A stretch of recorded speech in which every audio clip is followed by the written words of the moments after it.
قیصر Shahzad UAE سے پوچھتے ہیں، میرا سوال پڑوسی کے حقوق سے متعلق ہے۔ میں جس عمارت میں رہتا ہوں اس میں 25 فلور ہیں اور ہر فلور پر 10 فلیٹ ہیں۔ پوری عمارت میں تقریباً 250 فلیٹ ہیں، تو پڑوسیوں میں صرف میرے فلور کے 10 فلیٹ شامل ہوں گے یا پوری بلڈنگ کے 250 فلیٹ پڑوسیوں میں شامل ہوں گے؟ دیکھیں، قرآن مجید میں نا جو اللہ نے پڑوسیوں کے حقوق بیان کیے ہیں اس کو سمجھنا چاہیے۔ 5ویں پارے کے شروع میں یہ آیت ہے، وَاعْبُدُوا اللَّهَ وَلَا تُشْرِكُوا بِهِ شَيْئًا وَبِذِي الْقُرْبَى وَالْيَتَامَى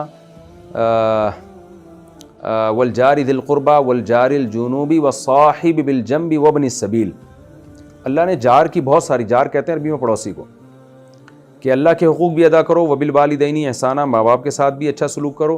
پھر اللہ نے فرمایا وَالْجَارِ ذِي الْقُرْبَى وَالْجَارِ الْجُنُوبِ وَالصَّاحِبِ بِالْجَنبِ، جو بھی یعنی 3 قسم کے پڑوس کا ذکر کیا، جو سفر میں آپ کا ساتھی ہو، جو آپ کے پڑوس میں رہتا ہو، جو قریب رہتا ہو۔ جاری ذی القربہ کا ایک مطلب یہ قریب میں رہنے والا، اور ایک مطلب یہ جو وہ پڑوسی بھی ہو اور ساتھ میں رشتہ دار بھی ہو۔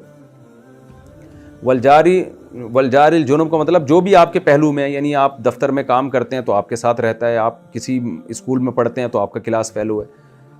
تو ریلیشن کی نا 2 قسمیں ہیں، ایک قسم تو ہوتا ہے بلڈ ریلیشن، رشتہ داری ہے، اور ایک یہ کہ جو بھی آپ کے ساتھ صبح شام اٹھتا بیٹھتا ہے۔ تو جو بھی آپ کے ساتھ صبح شام اٹھتا بیٹھتا ہے نا، وہ آپ کا پڑوسی ہے، یا جس کا گھر آپ کے گھر کے ساتھ ملا ہوا ہے وہ آپ کا پڑوسی ہے۔ اب ظاہر ہے ایک فلیٹ میں جب سب رہتے ہیں تو دوسروں کی نسبت وہ بھی آپ کے ساتھ کسی حد تک پڑوسی میں آتے ہیں، کیونکہ 250 فلیٹ ہیں یا 1000 فلیٹ ہیں، تو ایک اپارٹمنٹ کے لوگ جو ہیں وہ کوئی تو ریلیشن ہوگا نا۔ جب آپ کسی کو بتائیں گے میں فلاں جگہ رہتا ہوں، کہہ رہے واہ واہ واہ فلاں جگہ تو میں بھی وہیں رہتا ہوں، تو اس سے ایک ریلیشن بن جاتا ہے۔